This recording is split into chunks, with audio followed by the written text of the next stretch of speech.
Assalamualaikum warahmatullahi wabarakatuh. Ketiga dari program studi pendidikan bahasa Arab di Universitas Negeri Makassar. Nah, sebagai mahasiswa, saya memiliki ketertarikan besar pada bidang perkembangan peserta didik karena menurut saya bidang ini tidak hanya menambah wawasan, tetapi juga membuka peluang untuk berkontribusi lebih luas di masyarakat. Nah, melalui presentasi ini, saya berharap dapat membagikan pemahaman serta hasil analisis yang saya peroleh sekaligus belajar bersama teman-teman semua.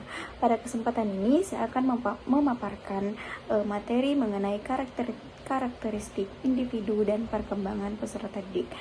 Pertama-tama, setiap individu pada hakikatnya memiliki keunikan yang membedakan satu sama lain. Perbedaan ini dapat terlihat dari aspek fisik, kepribadian, intelektual, kreativitas, hingga bakat. Selain itu, perbedaan tersebut muncul karena adanya dua faktor utama, yaitu faktor bawaan seperti genetik dan faktor lingkungan yang turut mempengaruhi perkembangan manusia.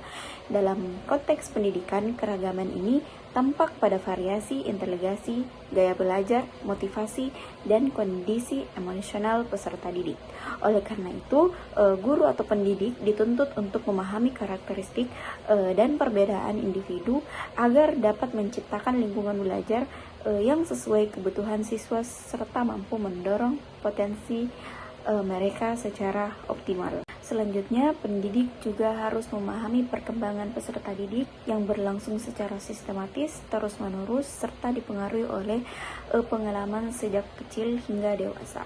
Dalam hal ini, guru perlu memahami perkembangan fisik, kognitif, bahasa sosial, emosional, dan kepribadian siswa. Dengan pemahaman tersebut, guru dapat menentukan strategi pembelajaran yang tepat, memilih metode yang sesuai tahap perkembangan anak, dan membantu peserta didik menyesuaikan diri dengan lingkungannya.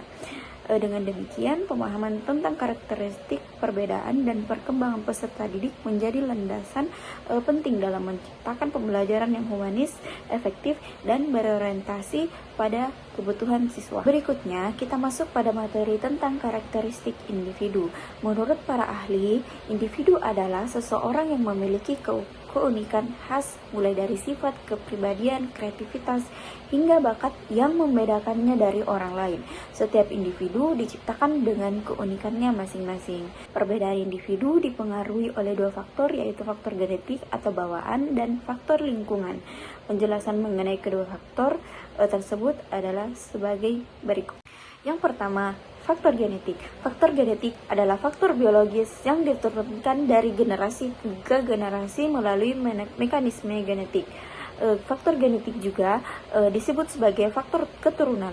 Sebagian pakar berpendapat bahwa besarnya pengaruh orang tua terhadap perkembangan kecerdasan, sikap, kepribadian, dan bakat anak lebih banyak ditentukan oleh peran serta usaha orang tua dalam membimbing serta memberdayakan anak-anaknya. Yang kedua, faktor pengaruh lingkungan.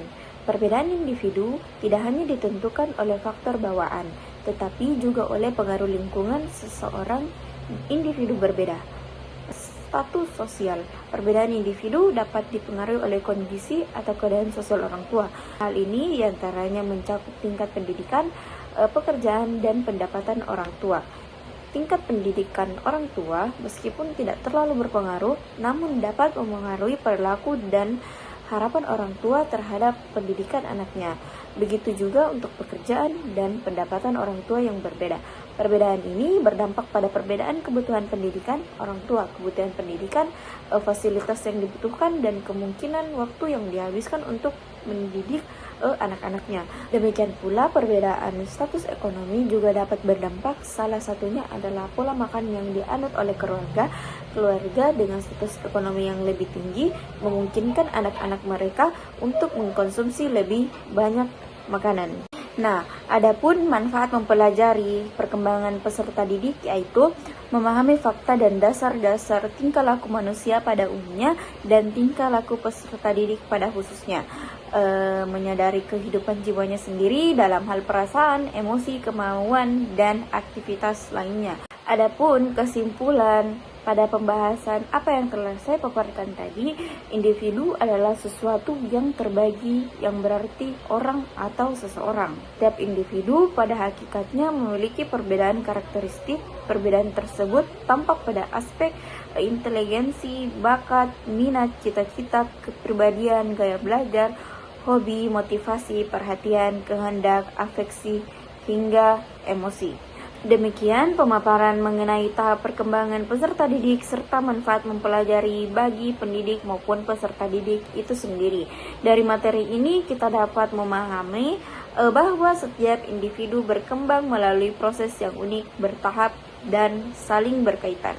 Oleh karena itu, penting bagi kita sebagai calon pendidik maupun sebagai pembelajar untuk selalu melihat perkembangan manusia bukan hanya dari satu sisi, tetapi dari seluruh aspek, fisik, kognitif, sosial, dan emosional.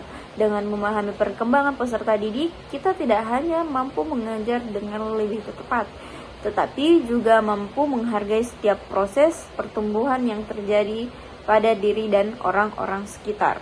Pada akhirnya, setiap peserta didik adalah karya besar yang sedang dibentuk sedikit demi sedikit. Tugas kita bukan memaksa mereka menjadi cepat dewasa, tetapi mendampingi mereka tumbuh dengan cara yang benar. Ingatlah bahwa pendidik bukan tentang siapa yang paling cepat, tetapi siapa yang paling konsisten untuk terus berkembang. Semoga materi ini dapat menjadi bekal bagi kita untuk menjadi pribadi yang lebih peka, lebih bijak, dan lebih siap dalam menghadapi dinamika dunia pendidikan. Terima kasih atas perhatiannya. Wassalamualaikum warahmatullahi wabarakatuh.